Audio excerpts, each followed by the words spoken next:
Okay, so we'll talk a little bit about some specific mental factors, the ones that are the most useful in understanding our experience.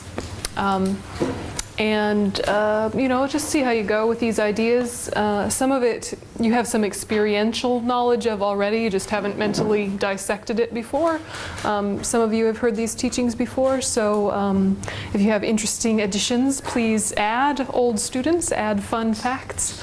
All right, so the ones we're going to look at are in this category of mental factors. We're looking at the omnipresent mental factors. These are ones that accompany all minds. They're always there. So there is no moment of experience without these five. Okay? So feeling is the mental factor that is experiencing. And it's experiencing either pleasant, unpleasant, or neutral. Right? So that's the part of your mind that's experiencing, but it's not necessarily doing anything with that yet. It's just experiencing, pleasant, unpleasant, or neutral. Sometimes it's heightened into happiness, unhappiness, and indifference, but sometimes it's just a general pleasant, unpleasant, neutral. Yeah? Okay, discrimination is that part of your mind that is labeling and is distinguishing and is seeing attributes and details of things and saying, this is a person, this is the floor, that is dog, labeling. Yeah?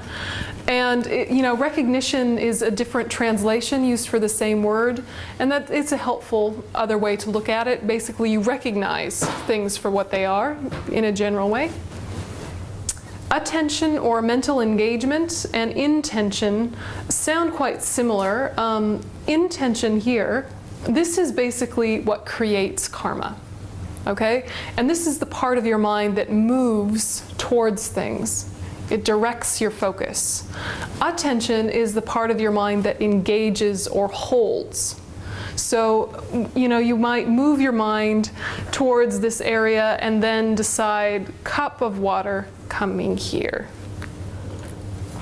right?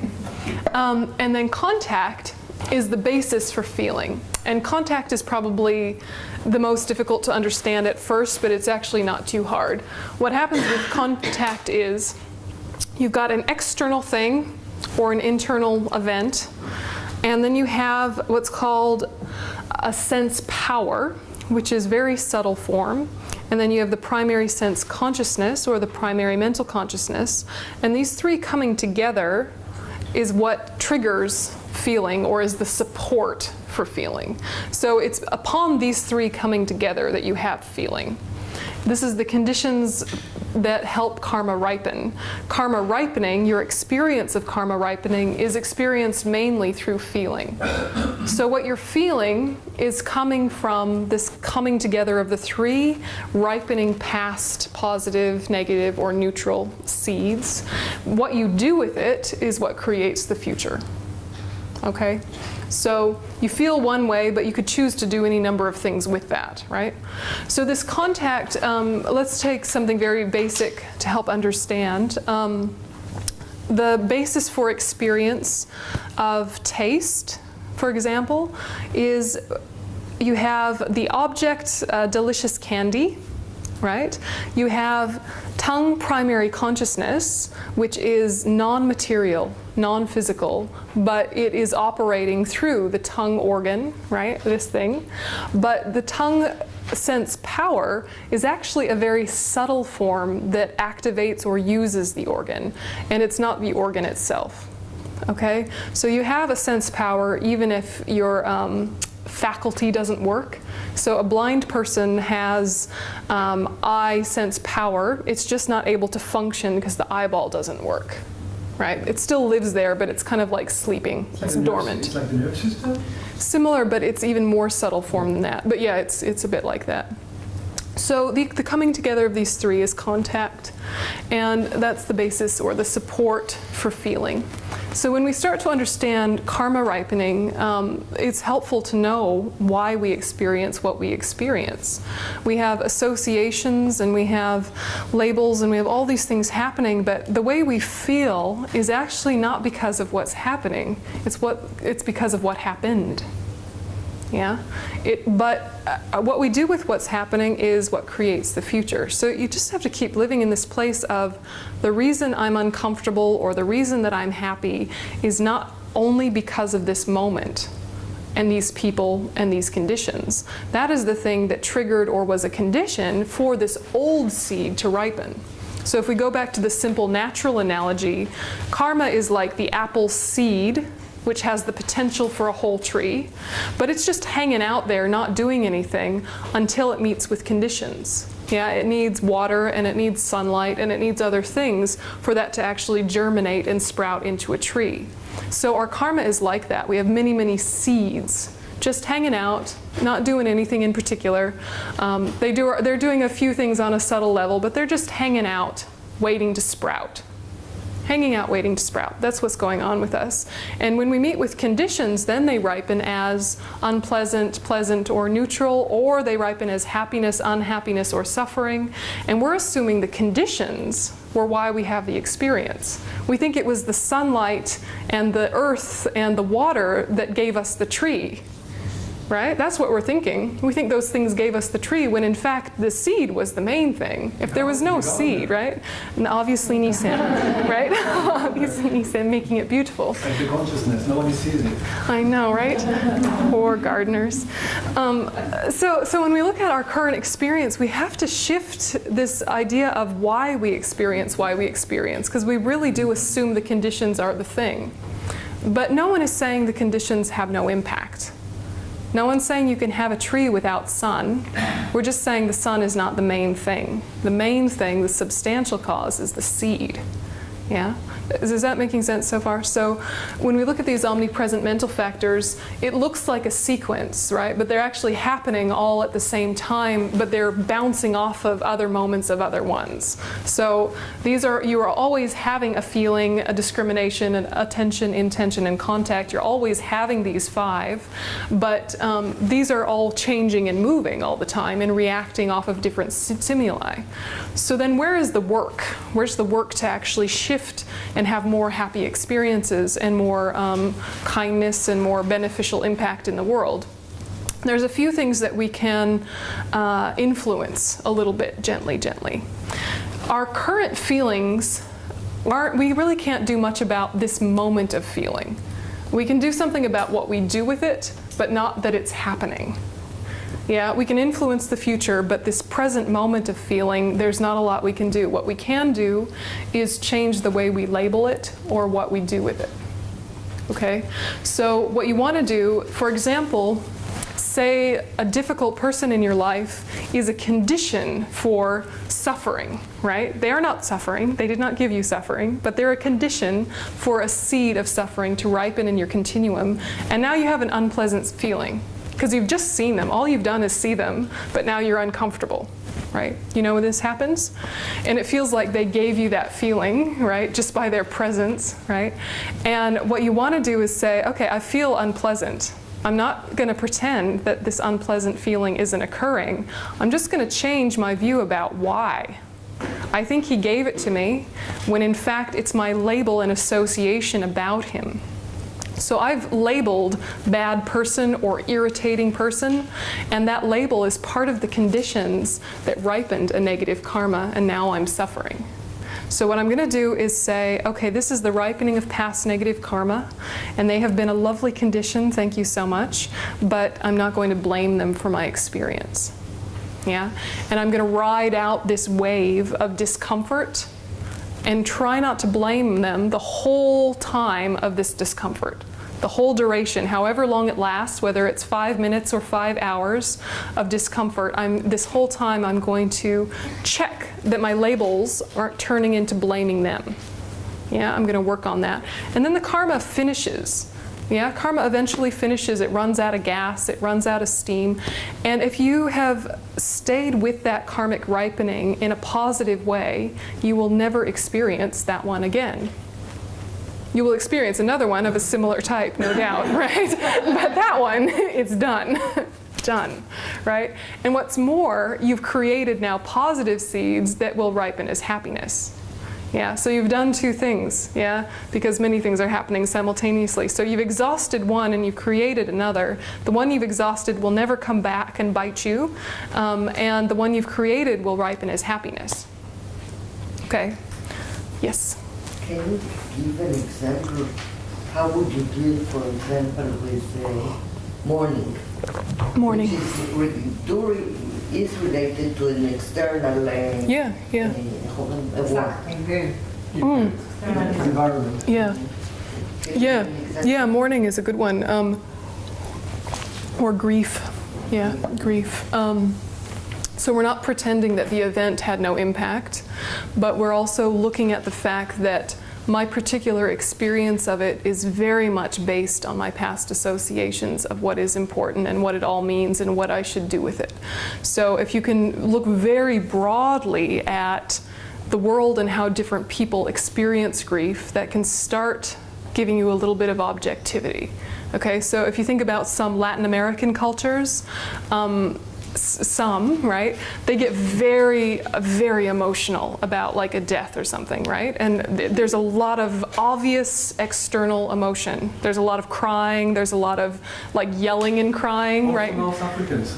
Yeah, okay, yeah. So there are many cases of loud grief, right? And then if you think about like England, or you think about Australia and some parts of the United States, they just sort of quietly die inside like this. And you don't even know that they're sad, except for they have this kind of bubble of something is wrong around them. But they don't cry and they don't talk about it, and there is no loud expression of grief. They're just, you know, and it looks different, right? It looks different. I would even say the experience of it is slightly different. The experience of it is slightly different. So what you want to look at first is, just because this happened doesn't mean the conclusion is the necessary conclusion, because I can see variation in the human experience. Okay, I can see variation in the human experience. Then you can think about, how do Tibetans deal with a death? Okay, Tibetans who have habituated their minds to thinking about past and future lives, who have habituated themselves to thinking about karma, they sometimes react very differently to death than we do, right? They think, I will miss them. We had a good relationship, and I value that, and I respect that, and I honor that, and I'm so glad it happened. But we have a strong magnetic sort of connection, you know, that will keep bumping into each other life after life, whether we want to or not, right? But we'll keep bumping into each other, so they are not lost to me. And so there's not such a sense of something is gone, it's just changed form, you know, or the sense of I needed them for my happiness is not so much there, because they've gotten used to this idea that happiness doesn't come from the outside. So if a condition for happiness is gone, they don't think now happiness is gone, right? So you approach it slightly differently. So for our own work, we first try and get a little bit of scientificness, a little bit of objectivity about, you know, experiences vary. This doesn't need to mean what I assume it means, you know? Just because I don't show grief or cry doesn't mean I didn't value that relationship, right? But for some people, you know, unless they cry and are sad and look like their world has fallen apart, they don't think that that shows how much they valued that person. They almost have to go through all of that step, or else their friends and family won't know how much they needed them or loved them or respected them, you know, so they might not even feel like crying, but part of them thinks they should, right? Because that's what people do if they cared about others, right? So we just try to be a little bit objective about our experience and realize that that was a condition, absolutely. But if I didn't have the seed for suffering within my own continuum, it would not have ripened in that way, right? For example, right? So, you know, when you look at your own stuff, you're not punishing yourself for your experience or your opinions. You're not necessarily even trying to change them. You're trying to decide, what do I want this to mean? What do I want it to mean? Yeah? So it is different than thinking bad, don't feel that, or good, feel it more, or if I feel that, that should mean, you know, you're having a little bit of space that says, I do have some choice what I do with this, while still acknowledging there has been impact. Yeah, the sun is still shining, there is still water, there are conditions happening, but which seed it's germinating, I can slightly have some influence on based on my labeling process.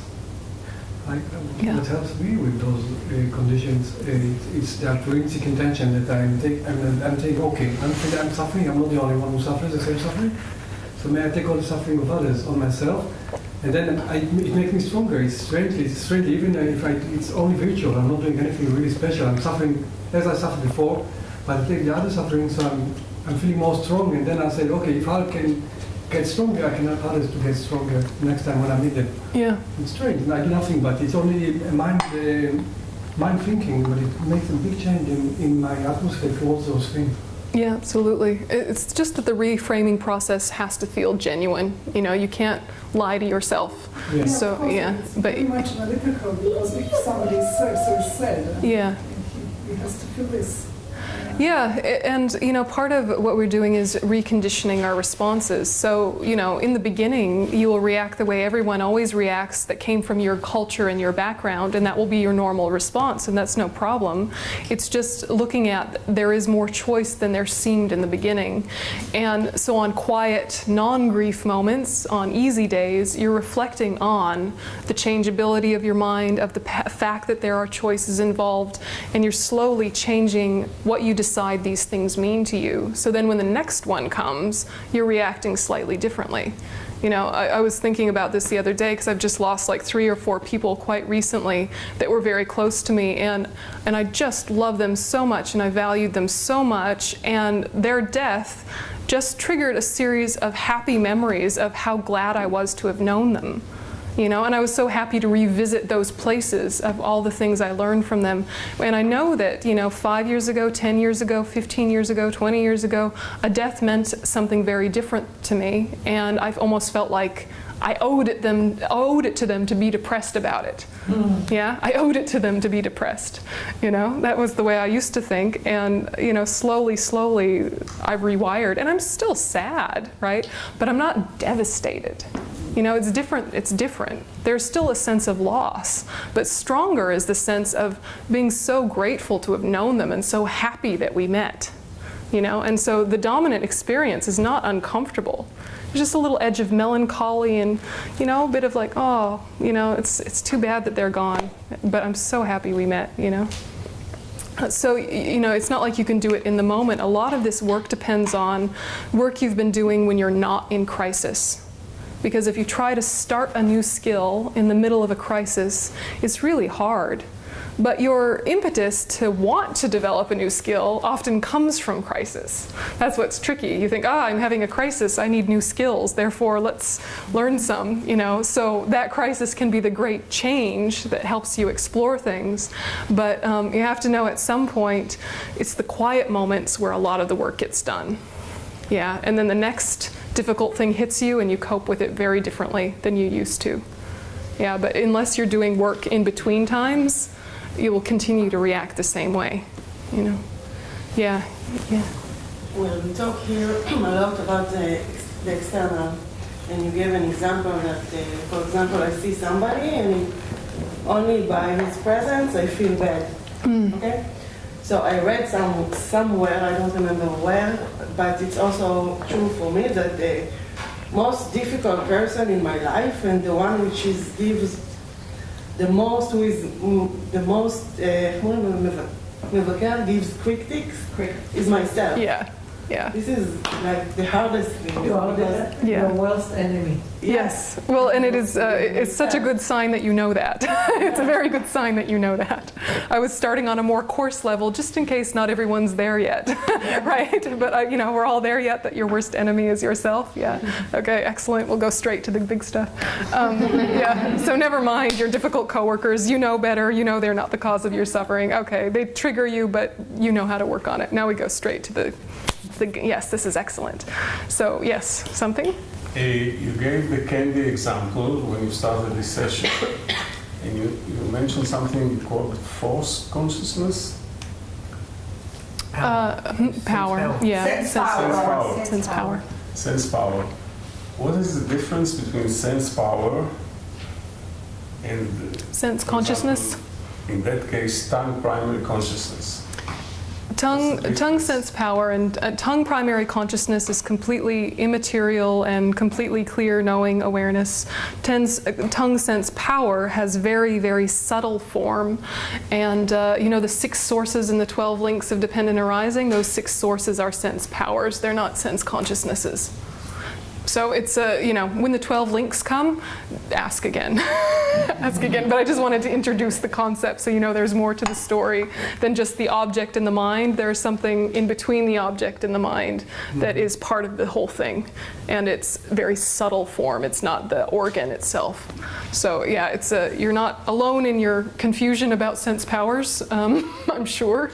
Yeah, and ask more about it during the 12 links. Yes, it's the house, you know, I mean, if you can picture the picture, yeah, you know, the house with the empty windows, that one. Okay, so that random side, okay. Yeah, that one. So 6 sources. Okay, so yourself is your worst enemy. Discuss, right? Yourself is your worst enemy. Okay, so now you're having an internal karmic ripening that has not much to do with the external world. It might have been triggered by something external, but you're thinking to yourself something like, I don't know, what do you say to yourself that's punishing? I don't know, don't eat that, it makes you bad. Don't say that, it makes you bad. Why are you doing that, it makes you bad. Good enough. You aren't good enough, generally speaking, just an amorphous, you're not good enough, a nice classic, right, the old classics. So you have that thought, and now that thought, you buy into that thought. The thought arose because of habit, okay? That's just gonna happen for a while. You don't need to worry about that. What you have to worry about is what you do with it. So now what you want to look at is, okay, here's that thought again, that old friend, you are not good enough. Now what are you going to do with that? Are you going to believe it? And then in the belief system comes the triggering of all the other things, ripening and suffering. Or are you going to say, space, true or not true? Not good enough for what? In what context? For what reason? Space. Yeah, so instead of jumping to the conclusion, you're saying, okay, there's that old thought again, but I have a choice about what to do with it now that I've noticed that there is space. And for a long time, the old thought will just keep coming back again and again like a broken record. Yeah, that same old thought. It will just keep coming back because it has so much habit energy. So much habit energy. So that's not a problem. What you want is just to make a strategy for the next time it comes around, what am I going to say to it? But it helps if you have that conversation with yourself before it comes. So you think of your old troublemakers, and then you think, next time what am I going to do with it? Okay, is it true that I'm not good enough? Is that true? Well, it helps if you identify with your Buddha nature. That's helpful, because then you're going to be perfect someday, so not good enough for what, right? But you notice part of the problem is identification with old habits or certain ways of thinking or old behaviors or things you've done, and that's somehow your proof for why you're not good enough. Here's all my failures, let me go through them in detail, 1, 2, 3, 4, and then here's what they mean about me as a person and my life's future, and I should just stay at home and watch TV and cry. Yeah, yeah, and that's the conclusion, right, you know, sometimes. Or I should go out and be mean to people, or whatever your normal conclusion is. So what we want to do is say, okay, let's really examine this thought that triggers the negative feeling. Yeah, usually the thought and the negative feeling are so close together it feels like they arise at the same time. But the more you get used to watching your mind, the more you notice there is a little bit of a chance to change what it means. Or it's already turned into some suffering, you can decide what that suffering means. Yeah?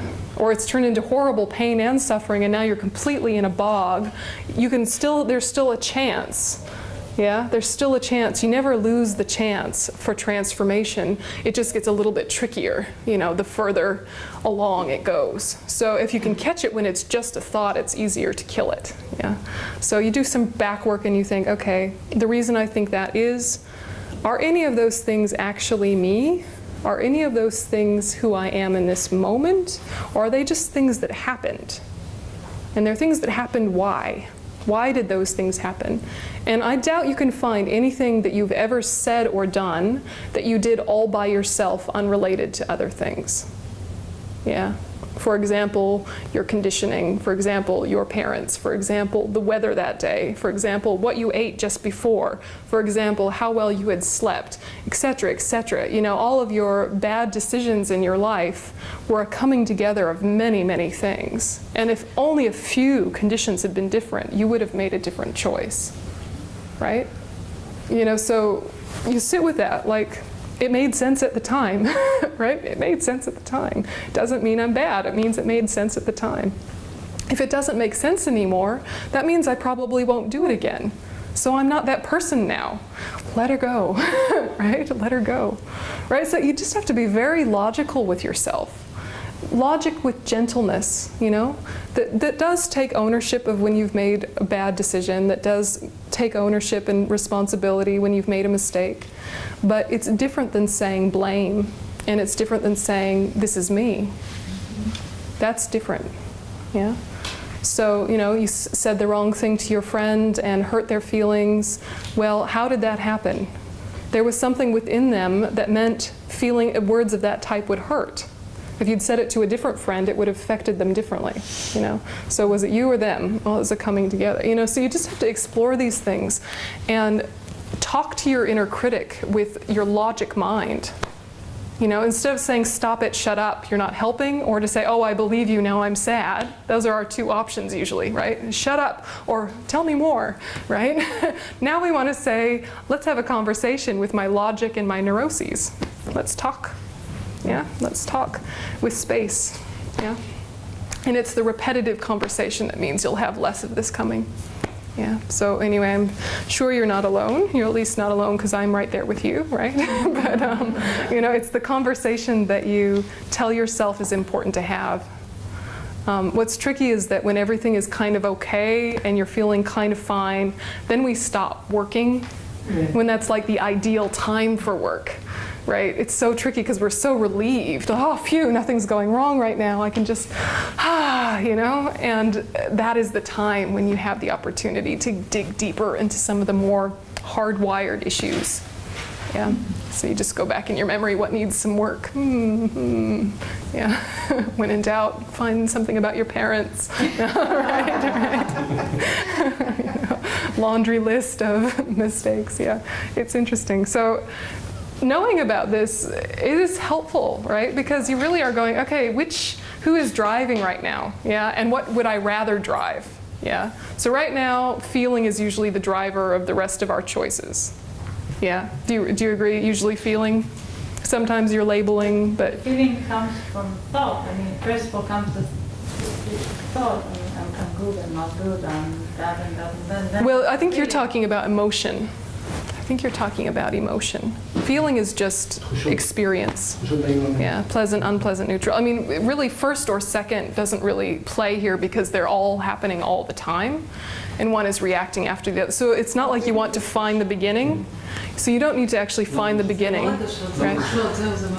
Right? Like who started the trouble, right? Who started the fight? Well, one of them started it. You know, one of them started it. And basically you just pick who has the opportunity to be redirected. You know, it's like you've got a group of crazy children. Who is the most stable, right? Okay, you tell the other ones, blah, blah, blah. Right? And sometimes they're all so crazy, you just have to watch them until they settle down and keep them from breaking anything.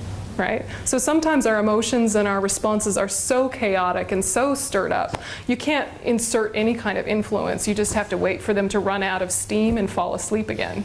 Right? So really our mental factors are a bit like crazy children. Yeah, so you check, is there room for influence? Or is this one of those times where I just have to wait and watch? Because if you wait and watch, they will settle down by themselves if you stop feeding them, right? Like children, right? If you stop giving them sugar, right? Slowly it will get out of their system. But you can't force them to be calm if they've already eaten sugar. You know? You can't just say, be calm, right? So you can't do that to your mental factors. Say, just behave, get in line. Compassion, compassion, compassion. It doesn't work, right? You have to kind of wait for the negative influence to run out, that fuel to be burned up. Yeah, and once you've done that, then you can kind of do a bit of an assessment. Where can I insert some control? Am I looking at relabeling my experience? Am I changing where my intentions are moving and what I'm focusing on?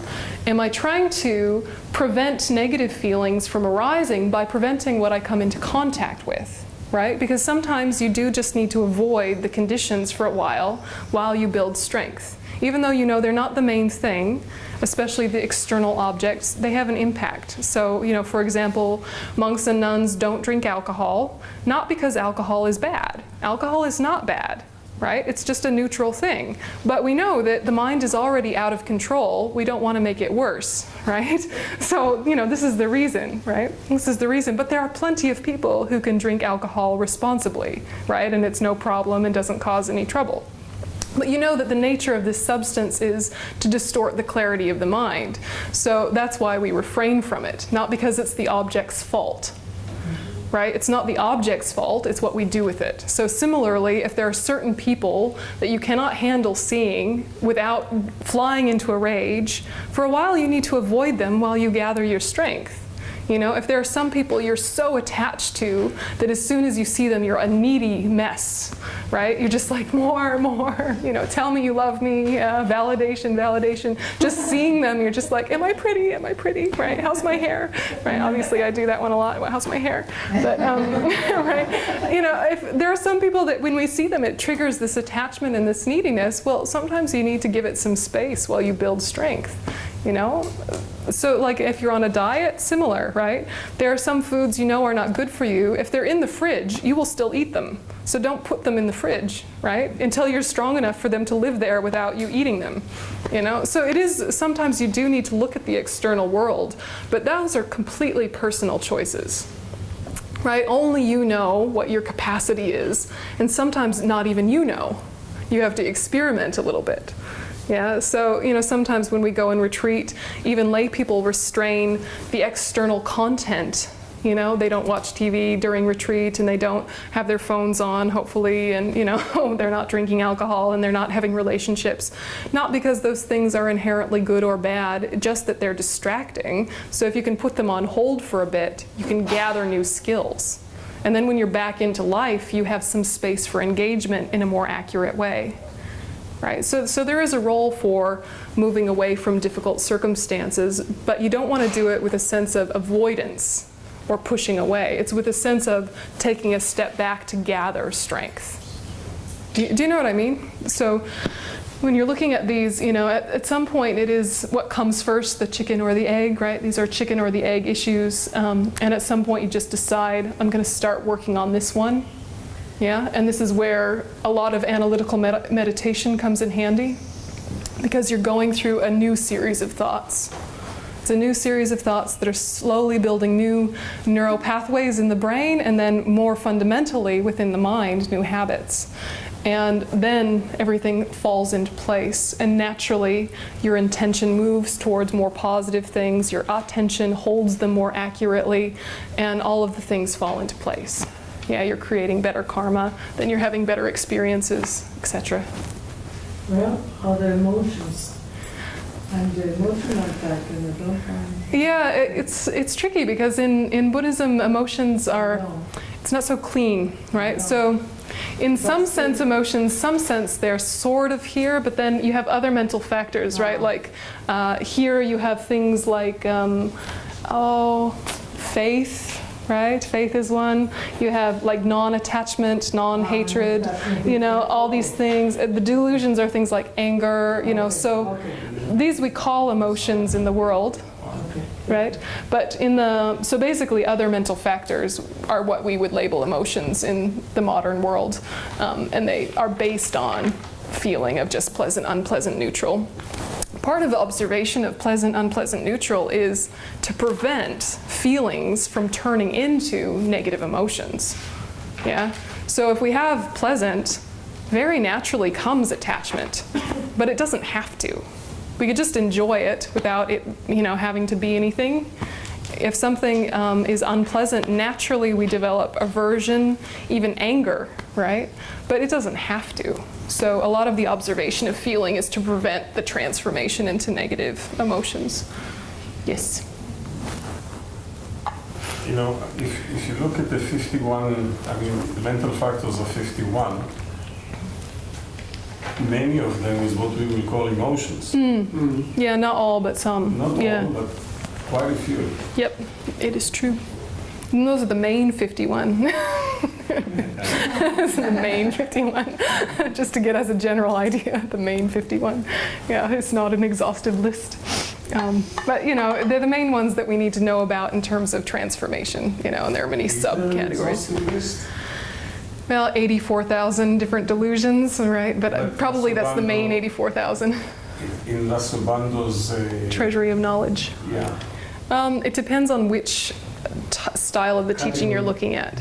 Yeah, so generally they just talk about the 51, or they talk about the 80 natural conceptions. So you can have a group of 80 if you're in the mood for more lists, but the main 51, which I make into a nice group of 6, which are just 6 categories, yeah. So neutral ones and good ones and not so good ones and ones that can go either way, yeah. So do you have any questions about what we've talked about all day? Yeah? Will we go into details in every one? Yeah, not in this particular module, but by the end of the course. Yeah, yeah, by the end of the course. So, and if you know someone misses it and it hasn't come about by the end of the course, just say, you didn't talk about the 4 changeable. Explain. You know, just poke, because it depends who's teaching. But yeah, eventually, a lot of the work gets done with the positive and the negative, obviously. And the object ascertaining ones are a lot of what you do with developing concentration. So those are a lot about the meditation mental factors. Yeah, these omnipresent ones are most helpful in the beginning to understand, just to prevent feelings from transforming into delusions. Yeah. I'm finding it, I don't know, confusing or something, the fact that when you talk about these things, they sound kind of down to earth and you know, like everyday matters that you should really get. And then the English used is kind of lofty, not very clear. So there's like a discrepancy between the writings and then the description, very hands-on kind of guidance. Well, if you want me to talk about it very technically, I will. You know, if you want me to say the very scholarly definitions, I will. I'm trying to make you understand. Yeah. No, the opposite. I was thinking that very often these texts are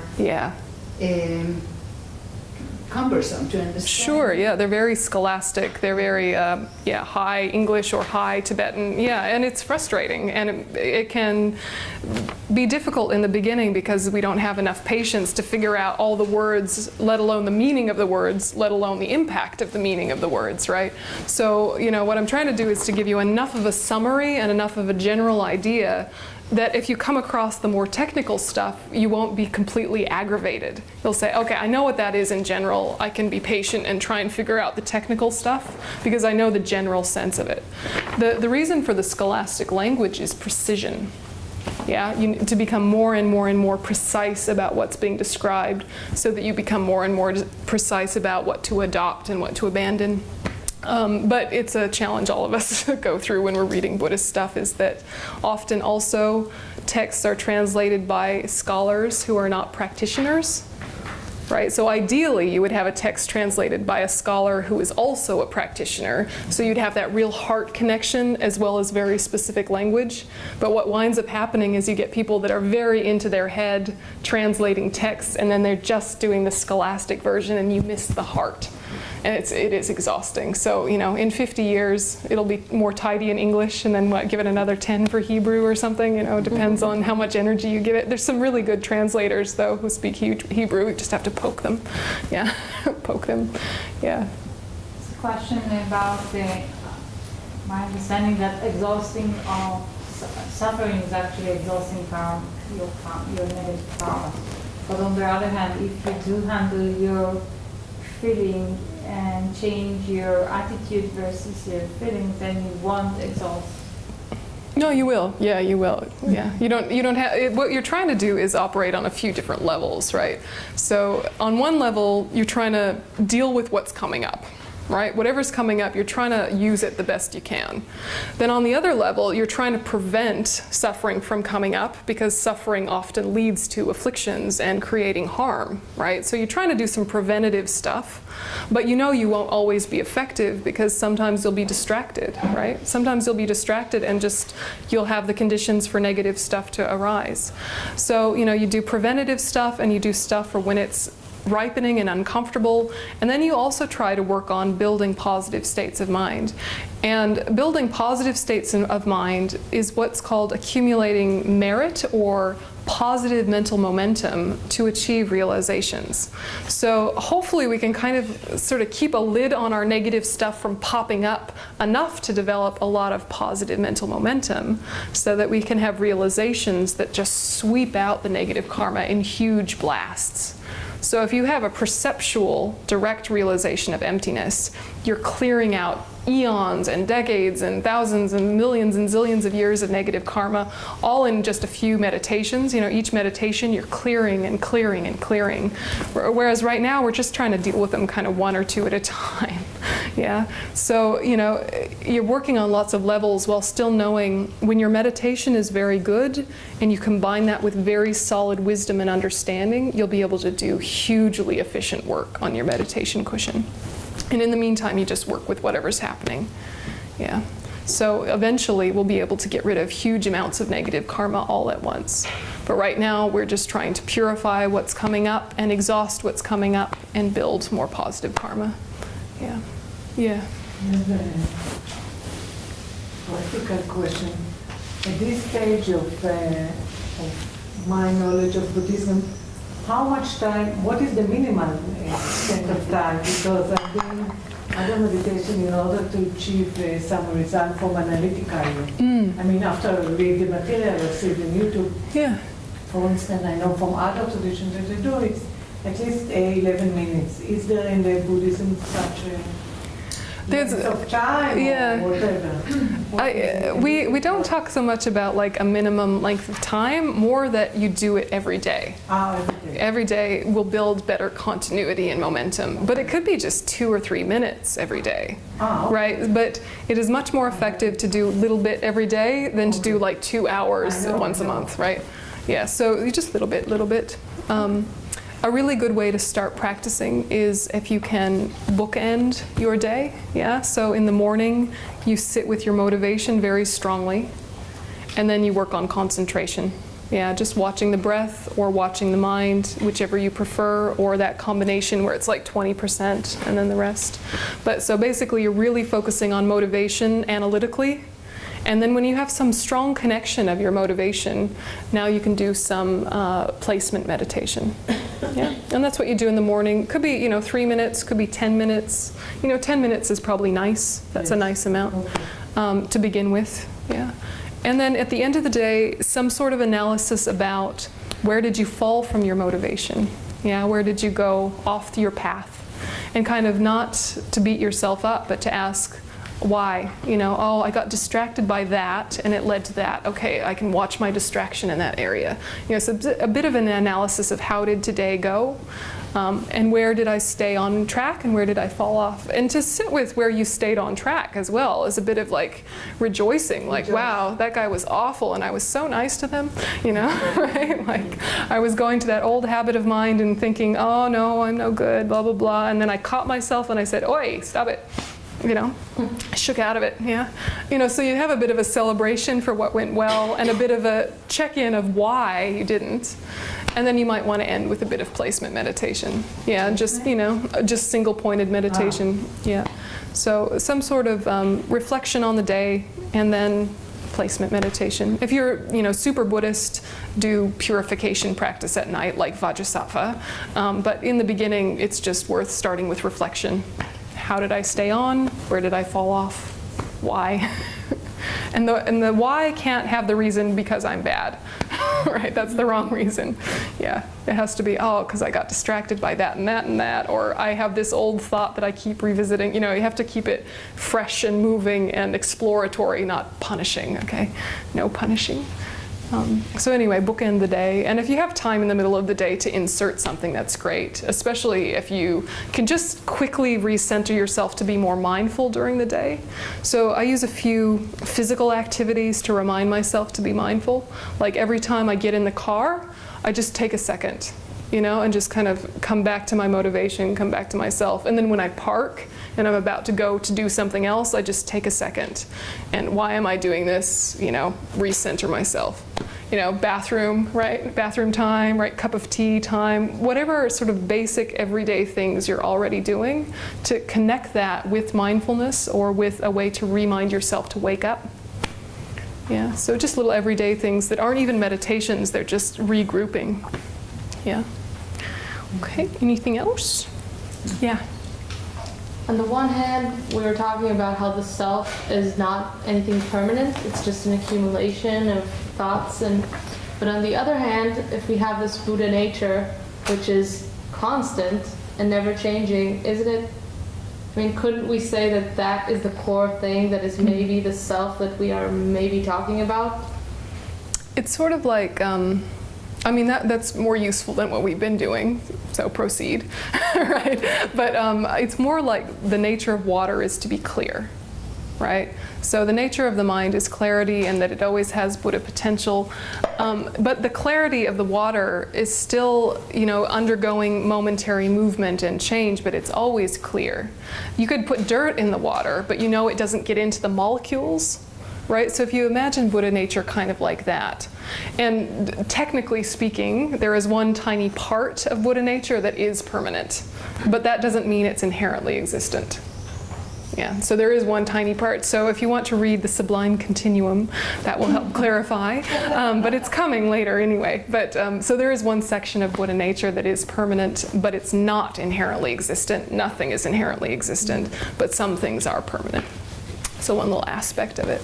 And it's a very useful way to shift identification. You know, if you want to find somewhere to feel like self and it's just all a bit too amorphous right now, just land on your Buddha nature for now. It's useful because then you're identifying what is full of potential and full of possibility rather than what is full of afflictions. Hopeful. You know? Huh. Hopeful. It's hopeful. Like this.